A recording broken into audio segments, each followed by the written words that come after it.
आप देख रहे हैं अब तक न्यूज इंडिया, जो आपको रखे आगे।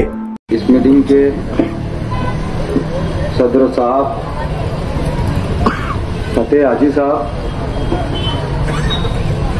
रौनकाबाद के तमाम जिम्मेदारान, मेरे सामने बैठे हुए तमाम नौजवान बुजुर्गों साथियों, हमें नशा मुक्त मालेगांव करना है और तीसरे हफ्ते की आज ये पहली मीटिंग है। अल्हम्दुलिल्लाह अल्लाह का बड़ा एहसान और करम है कि इस मीटिंग से काफ़ी लोग जुड़ गए, काफ़ी लोगों का इलाज भी चालू है। कई लोगों को हम लोगों ने दवाइयाँ, किसी को शराब छुड़ाने की गोलियां भी मैंने दी। गोली काफ़ी महंगी भी आती है। जिन लोगों की लेने की हैसियत है वो सिर्फ मेरे से चिट्ठी लेके जा रहे और वो जहाँ मिलती नहीं, वो गोली तो बाहर से आती। और डॉक्टर का नाम भी मैं आप लोगों को बता दूं, चंदनपुरी गेट के ऊपर अबरार डॉक्टर नाम है। अगर किसी शख्स को लगे जो लेने के काबिल है, जिनके लग पैसा है, वो ले सकते हैं तो वहाँ जाके ले ले। और जो लोग नहीं ले सकते मेरी ऑफिस पे आइए, मेरे से, मेरे दोस्तों अहबाबों से आप लोग कांटेक्ट करके वो दवाएं वहाँ से हासिल कर सकते हैं। मैं सबसे पहले लड़के को बुलाऊंगा सामने जरा। एक मिसाल के तौर पे ये आया है इसी इलाके का, आप खुद ही पूछो। आज ही मेरे को फोन आया इनका। क्या नाम है बेटा तुम्हारा? जोर से बोल। समीर। क्या करता तू? बोल बिंदास बोल। काय का है मेरे पास? तालियां बजाए आदरीन, एक मरतबा बंद करने के लिए आया है। जोर से बोल। काय का है बेटा? नशा बंद करने का। काय का नशा करता? सुलेसन का। और काय का नशा करता? बस वही एक करता। ठीक है बेटा। कहाँ रहता तू? दातार नगर। ठीक है बेटा, बैठिए। ये सुबह से जुमाबाद से मेरी ऑफिस पे थे। कहने का मतलब ये, इनको मैंने जबरदस्ती मैंने यहाँ नहीं बुलाया कोई वाहवाही के लिए और कुछ मेरी वाहवाही हो, जय जयकार, उसके लिए नहीं बुलाया। बताया बोलने का मकसद तो बच्चे का चेहरा देख लो, आज उसका नशा करके वो बच्चे की हालत कैसी है और नशा और कितनी उम्र हुई आप खुद अंदाजा लगा। मैं समझता 20-22 साल की उम्र है। 20-22 साल की उम्र है तो हमारा शहर किस राह पे जा रहा है ये तो समझ ही में नहीं आ रहा। इतने बुरे हालात है शहर के कि मैं आप लोगों को बता भी नहीं सकता। एक नशा, अभी जैसे साबिर गौर साहब ने बताया कि संजय दत्त की बात बताई, फरदीन खान और किसका नाम लिया, शाहरुख खान के लड़के का नाम भी लिया। आज मुझे ये बताओ, जो अरबोपति लोग रहते, ये उन लोगों का काम है इतना बड़ा नशा करना, यानी अरबपति लोगों का। यानी अगर बोले जाए ना, अगर कपाट खोले हो तो पैसे की जम्मार गिरना चाहिए, इतना पैसा। हजारों साल भी अगर उनका गुजर जाए ना तो पैसा खत्म होने का उनका काम है। और इतनी हैरत की बात कि अगर एक लूम चलाने वाला शख्स हो जो 3,000-4,000 रुपए का हफ्ते का काम करता, अगर उसके घर के अंदर अगर ये नशा चला गया तो बताओ वो नशा कहां से पूरा कर पाएगा? वो उसका शौक कहां से पूरा करेगा? आखिरी में यही होगा कि उसको चोरी करना पड़ेगा। हम तो वारदातें सुनते रहते हैं किनारे के इलाकों के अंदर, क्या फलाना शख्स ने कटर निकाला, मेरा मोबाइल छीन लिया। क्यों करता हुआ ऐसा? कोई शौक है उसको? और वो एक मोबाइल छीनेगा अगर तो एक मोबाइल उसके यूज के लिए छीनेगा। अगर वो शख्स बार बार अगर वो चोरी कर रहा तो किस लिए कर रहा? क्योंकि नशा करने वाले के अंदर, इंसान के अंदर हाथ पांव में ताकत नहीं रहती, वो काम कर ही नहीं सकता। अब जब काम नहीं कर सकता, 10 रुपए का कटर लेता, कैसे गया हाईवे किनारे, कोई शख्स अगर आ रहा है, कोई मजदूर आ रहा है, बेचारा लगा दिया कटर, नहीं दिया तो चीरा मार दिया, मोबाइल छीना, मोबाइल बेचा, उसका शौक पूरा कर लिया उसने। फिर दूसरे दिन सुबह होती, फिर दूसरे दिन वही काम, एक नया बंदे को पकड़ता हुआ आदमी, फिर एक कटर लिया, मारा किसको, मोबाइल छीना, फिर उसका शौक पूरा करता। तो हम लोग मालेगांव शहर के अंदर, हम आवाज बहुत खींच रहा है, हम लोग जो लिखले हैं आप लोगों का साथ लेने के लिए, क्या इसलिए लिख लिया है क्या हमारे मोहल्ले के अंदर जो लोग भी नशा करते हम लोगों को बहुत अच्छी तरीके से, जैसे जमात के लोग, काफिले के लोग, जैसे जिस तरीके से मस्जिद में बैठ के अगर समझाते हैं, तो हमको अगर मालूम पड़ा ये शख्स फलाना घर का शख्स अगर नशा कर रहा है कोई भी चीज का, तो हमारा काम बनता है कि मोहल्ले के 4 लोग उसको ले जाए मस्जिद के अंदर, बैठ के इमाम साहब के पास, मौजिन साहब के पास दीन हदीस की किताब पढ़ के उसका ज़हन साजी करे और कहीं ना कहीं तक उसको नशे की लत से उसको छुटाए। और कैसे नहीं छोड़ता है, अगर दवा गोली की जरूरत है तो हमारे तक लाए और इंशाल्लाह हम उसका मेडिकल भी कराएंगे, मेडिकल चेकअप भी कराएंगे। कौन सी मेडिसिन लग रही, अगर एडमिट कराने की बात हो इंशाल्लाह पूरा खर्च उठाने की जिम्मेदारी मेरी रहेगी। पूरा खर्च उठाने की जिम्मेदारी, किसको जिम्मेदारी नहीं उठाना। आज मैं मालेगांव शहर के एडिशनल एसपी साहब, डीवाईएसपी साहब जो डिप्टी साहब है, और पवारवाड़ी के पीआई साहब पाटिल साहब को बड़ी मुबारकबाद दिल से देता हूं। क्या उन्होंने एक बड़ी मालेगांव शहर के अंदर पवारवाड़ी ब्रिज के नीचे काफी तादाद के अंदर कुत्ता गोली उन्होंने पकड़ के एक आरोपी को पकड़ा भी। अब वो आरोपी से बाकायदा डिप्टी साहब का बयान भी है और पाटिल साहब का भी बयान है। वो आरोपी से पकड़ के वो जहां से लाता था जो डीलर मेन, अब वहां तक डिप्टी साहब, एसपी साहब, पाटिल साहब जो पीआई साहब है पवारवाड़ी के, वो तहकीकात में लगे कि वो माल मुद्दा कहां से आता, ताकि उसकी जड़ तक पहुंचे और वो सिलसिला यहां तक यानी बंद हो सके। मालेगांव शहर के अंदर जो बाहर इलाकों से मालेगांव शहर के अंदर ला के देते हैं दवा गोलियां, जो भी है नशे की चीज, वो बंद कर सके। मैं मुबारकबाद देता हूं और आप सब लोगों से मैं एडिशनल एसपी साहब, डिप्टी साहब अपने और पवारवाड़ी सेक्शन के जो पीआई साहब, पाटिल साहब, मैं सबसे गुजारिश करूंगा कि उन तीनों लोगों के लिए ताली बजाएं। मुबारकबाद के तक काबिल है वो तीनों लोग। क्या आपको बहुत बहुत मालेगांव शहर की वासियों की तरफ से, तमाम पूरे हिंदुस्तान के सब की तरफ से मैं आपको मुबारकबाद देता हूं तीनों को कि अल्लाह ताला आपको ऐसी अच्छी हिदायत और तौफीक दोनों दे। ईमान की तौफीक हिदायत भी दे अल्लाह ताला आपको, और ऐसे गुनहगारों को पकड़ने की तौफीक हिदायत भी दे। भाई मेरा काम है मैं बोलूंगा, धड़ल्ले से बोलूंगा, है कि नहीं। अल्लाह के हाथ में हिदायत देना और तौफीक देना। बहरहाल बड़े मुबारकबाद हूं।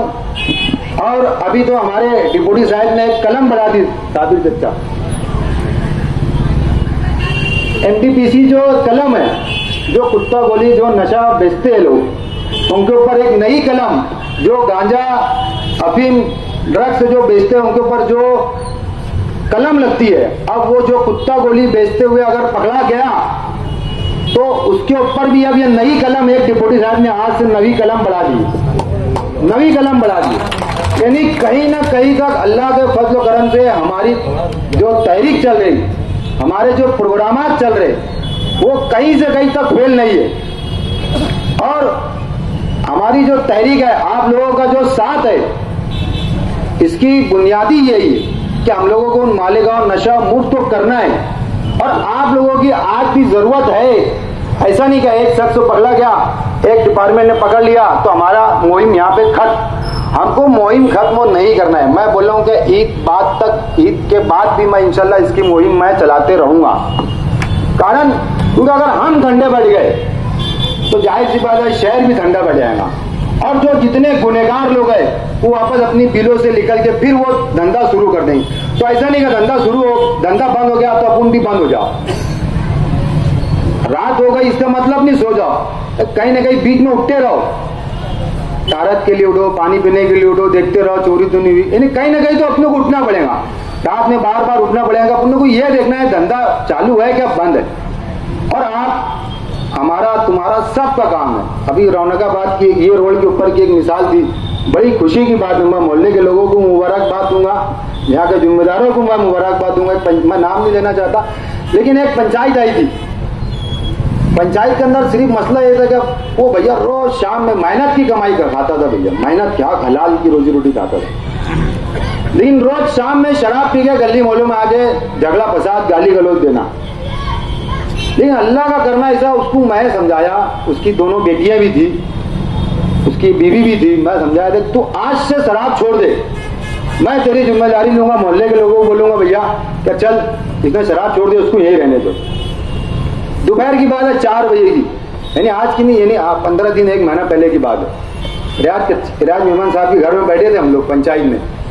बोले यार आज से मैं वादा करता, बोले वादा करता, कसम खाता, बोले आज से मैं शराब पीना छोड़ दूंगा। ईमानो बता रहा मैं, ईमानो उसके सगे साले का उसने फांसी ले लिया था। आयशा नगर का लड़का था, तो आपको पता हो जिसने लड़के ने फांसी ले लिया था, उसका सगा साला था, उसका सगा साला था, उसके साले ने फांसी लिया। मैं सिविल हॉस्पिटल में खड़ा पीएम के वास्ते। अब उसको मालूम पड़ा, जिसको हमने समझाया कि मत पीना, तो उसने कसम भी खा लिया। गाड़ी लेके गिरते पड़ते आ रहा भैया, कसम खुदा की। उसको मैंने दोपहर में शाम में पी लिया था, बताओ उसने, यानी जरा भी सबर नहीं करा। 4 घंटा भी सबर नहीं हुआ उससे, 4 घंटा भी सबर नहीं हुआ। चलो एक ने मौका और दे दिया, उसके औरत उसके बाद बच्चों को लेकर। फिर मैंने समझाया क्या, बोला आखिरी मरतबा, बोले भैया आखिरी मरतबा।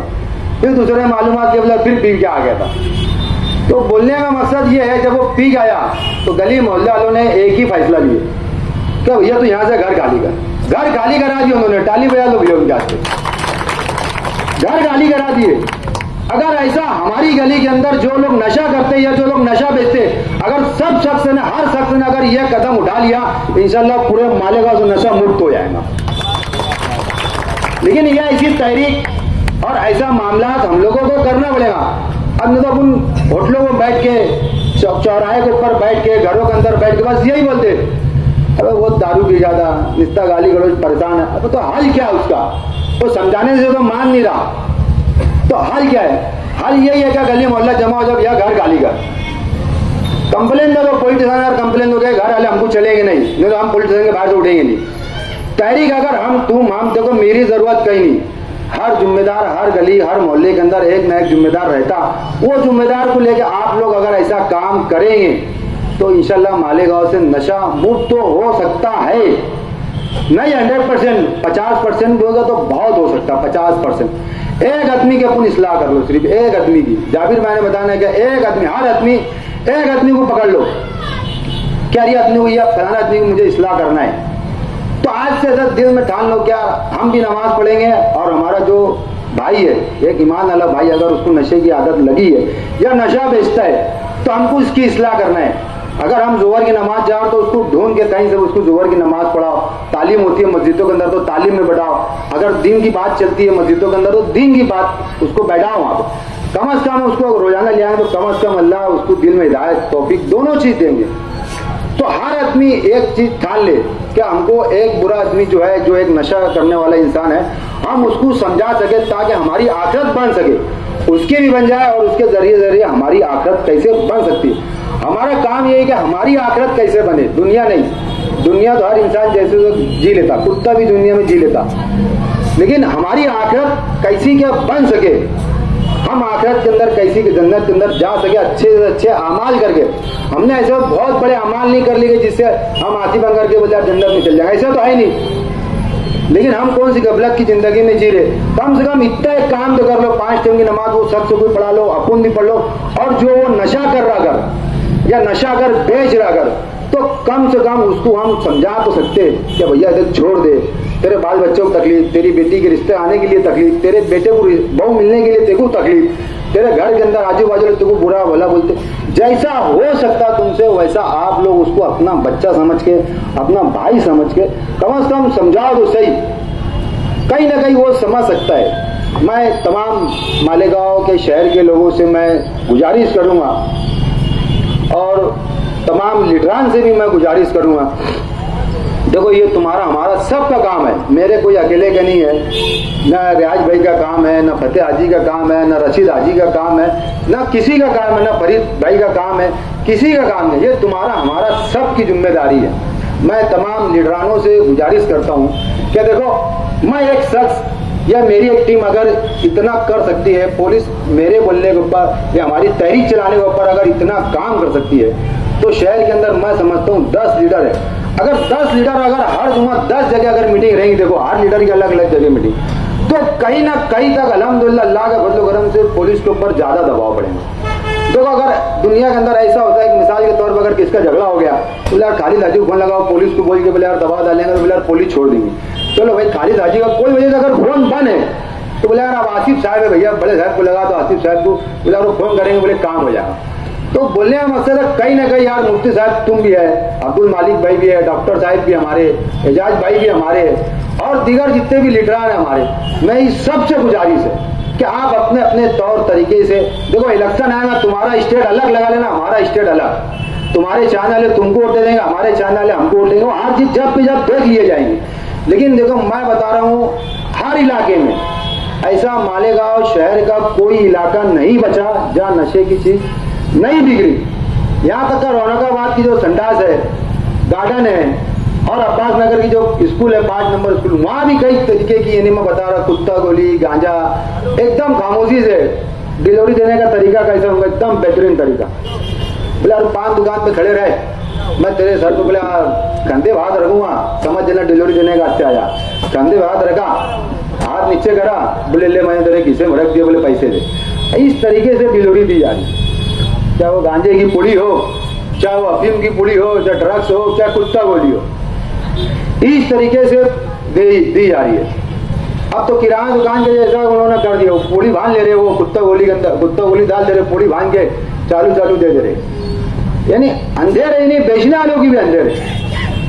यानी तुम्हारे हमारे ऐसे लोगों को समझ में नहीं आएगा कि यार वो कुत्ता गोली बेच रहा, क्या ड्रग्स बेच रहा, अफीम बेच रहा। इतना महंगा कुत्ता गोली हो गई, 4 आने की एक गोली आती थी पहले बोलते, आज 10 रुपए की नहीं 20 रुपए की एक गोली बिक रही है, एक गोली 20 रुपए की। और एक टाइम में कुत्ता गोली खाने वाला 5-6 गोली जब तक नहीं खाएगा उसको कोई हाल से नशा नहीं चढ़ने वाला। और नशा करने के बाद मैं सबसे बड़ी बात बता रहा हूँ, मैंने मेरे दोस्तों को बोला कि वो लफ्ज बोलूंगा नहीं, लेकिन बताना पड़ेगा, ताकि जो लोगों के घर के बंदे बच्चे लोग जो नशा करते हैं उनको मालूम पड़े। सबसे बड़ा मसला अगर कुत्ता गोली और ड्रग्स लेने की वजह, और जो फैंसी ड्रिल जो बोलते हैं कुत्ता खांसी की दवा जिसको बोलते हैं, वो जो लोग इसका नशा अगर जो लोग भी करते होंगे ना, अपनी मर्दानगी खो चुके रहते लोग। मर्दानगी पूरी तरीके से खत्म हो जाती है उसके अंदर है, पूरी तरीके से खत्म। मर्दों में नहीं रहता वो लड़का, दिखेगा मर्द हो लेकिन मर्दों में नहीं रहता। ये समझ लेना है, अगर हमारे बच्चे को आदत लग गई तो ये समझ लेना हम खुद हो गए हमारे बच्चों को नाम मर्द बना रहे। तो ऐसा हम चाहेंगे क्या कि हमारा बच्चा नाम मर्द बन जाए? चलो मान लो जो बच्चे की शादी भी हो चुकी है, अगर वो बच्चा नशा कर रहा तो कुछ ना कुछ करके उसकी आदत छुड़ाओ, नहीं तो मेरे पास लेके आओ, मैं पूरी जिम्मेदारी ले रहा इंशाल्लाह। जब तक वो अच्छा नहीं होगा, जब तक पूरा इलाज का खर्च मैं दूंगा, लेकिन वो नाम मर्द बताने से पहले उसको बचा लो बच्चे को, नहीं तो नाम मर्द बन जाता है। हम बता रहे, एकदम क्लियर बता रहा है, उसकी 2-3 वजह भी बता दे रहा। एक जो पाउडर जो लेते हैं जिसको अपन एमडी पाउडर बोलते हैं, बच्चा 24 घंटा नहीं 48 घंटा उसकी 1 मिनट के नहीं 1 सेकंड के आस्ते आंखें भी नहीं लगेगी, 1 सेकंड के आस्ते आंखें भी नहीं लगेगी, 1 सेकंड के आस्ते। हम ये देख लो हमारे घर के अंदर हमारा बच्चा 24 घंटा जाएगा, सो क्यों नहीं रहा, ये समझ लो पहले, क्यों नहीं सो रहा, उसकी वजह वो सोने का आस्ते जाएगा, उसको बेचैनी होगी। और जो कुत्ता गोली खाता वो एकदम भरपूर सोता, एकदम भरपूर। हमारी तुम्हारी नींद कितनी है? ज्यादा से ज्यादा 6 घंटा, ज्यादा से ज्यादा 8 घंटा, उससे ज्यादा नींद नहीं है। लेकिन जो 10 घंटे से जायद अगर सोया तो समझ लो नशा कर रहा हो। 10 घंटे से जायद काम धंधा करने वाले की सत्यों की बात अलग है। मतलब बोलेगा जो काम धंधा कर रहा बोले रोज कुत्ता गोली कर रहा, ऐसा भी नहीं होना चाहिए। हाँ, मैं जो नौजवानों की बात बता रहा, और जो फैंसी ड्रिल जो बच्चे जो पीते, ध्यान देना उनकी आंखी के ऊपर, ये ऊपर की आंखें ना थोड़ी सी मोटी रहेंगी। डॉक्टर से पूछ रहे हैं, मैं डॉक्टर से पूछ के बता रहा, ये जितनी चीजें मैंने पूछा सब डॉक्टरों से पूछा। और जो लोग नशा करते, जो लोग अभी छोड़ रहे, चालू नशा जो छोड़, जिनका ट्रीटमेंट चालू है, उन लोगों से मैं पूछ के बता रहा। मैं कई लोगों को ला के खड़े कर सकता हूँ कि कई बच्चों ने नशा छोड़ चुके, लेकिन उसमें जो कुछ बच्चे लोग की शादी नहीं हुई, ताकि उनके जो रिश्ते के ऊपर असरात ना पड़े, मैं इसके लिए बच्चे लोग को सामने ला रहा हूँ। तो मैं कई लोगों को लाइन लगा सकता हूँ, लेकिन उनके रिश्तों के अंदर तकलीफ ना आए। क्योंकि अगर कोई रिश्ता होगा तो बोले यार बच्चा नशा करता था, उसको क्या वापस से अगर शुरू कर दिया तो बोले मेरे ऊपर बवाल। हाँ, तो ऐसा भी नहीं होना। तो मैं इसके लिए नहीं ला रहा, ये बच्चों को इसके लिए क्या है कि ये इसके घर के लोग ने खुद होके ले गए, तो मैं इसके लिए बच्चों को सामने लाया ताकि हम समझ सके कि हमारा बच्चे ऐसे ना हो। कैफियत बहुत चेंज आती है। आप लोग समझ लो हैं, ये मत समझो कि हमारे घर के अंदर, चलो अल्लाह का शुक्र हमारे घर अंदर हमारे बच्चे लोग नशा नहीं करते, लेकिन कहीं ना कहीं धीरे धीरे धीरे धीरे धीरे धीरे देखो अपन छोटे थे ना तो बोले यार सोप खा रहा है, बोले सोप खाने से क्या होता, बोले तो सोप धीरे धीरे बोले यार सोप सुपारी खा रहा, बोले सोप खाते खाते सुपारी खाने लगा, तो बोले यार पूरी के 2-3 दाने बता, 2-3 दाने ले लिया, फिर बोले यार बाद में मालूम पड़ा बोले पूरी पूरी खा रहा, बोले अब पूरी पूरी खाते खाते बोले यार बीड़ी, बोले टुकड़ा बीड़ी पी रहा, बोले क्या, बोले टुकड़ा बीड़ी, बोले टुकड़ा बीड़ी, बोले यार कागज की बीड़ी, कागज की बीड़ी से आगे डायरेक्ट बीड़ी के ऊपर, बीड़ी से आगे सिगरेट के ऊपर। तो इंसान की ख्वाहिशें बढ़ते जाती, ख्वाहिशें बढ़ते जाती। तो हम हमारे घरों के अंदर हमारे बच्चों को, हमारे मोहल्ले के अंदर हमारे तमाम लोगों को देखो क्या नशा तो नहीं करे, और जो लोग भी नशा अगर बेच रहे हैं आप मेरे को उनका नाम पता बता दो, मैं मेरे तौर तरीके से डिपार्टमेंट हम हमारे तौर तरीके से उसका इंशाल्लाह उसका सबक और उसका इम्तिहान हम लोग ले लेंगे इंशाल्लाह। आप लोगों को डरने की कोई भी जरूरत नहीं, आपका नाम कहीं से कहीं तक नहीं आएगा। आप एकदम बेझिझक फोन करें मेरे को, जो नशा अगर बेच रहा और आपको मालूम पड़ रहा अगर हमारे मोहल्ले में अगर नशा बिक रहा, वो एरिया के नाम, वो जगह का नाम बता दो, इंशाल्लाह मैं वो चीज़ को पूरी तरीके से मैं खत्म कर दूंगा। मैं इतना आप लोगों से दावा करता हूँ इंशाल्लाह। अस्सलाम वालेकुम।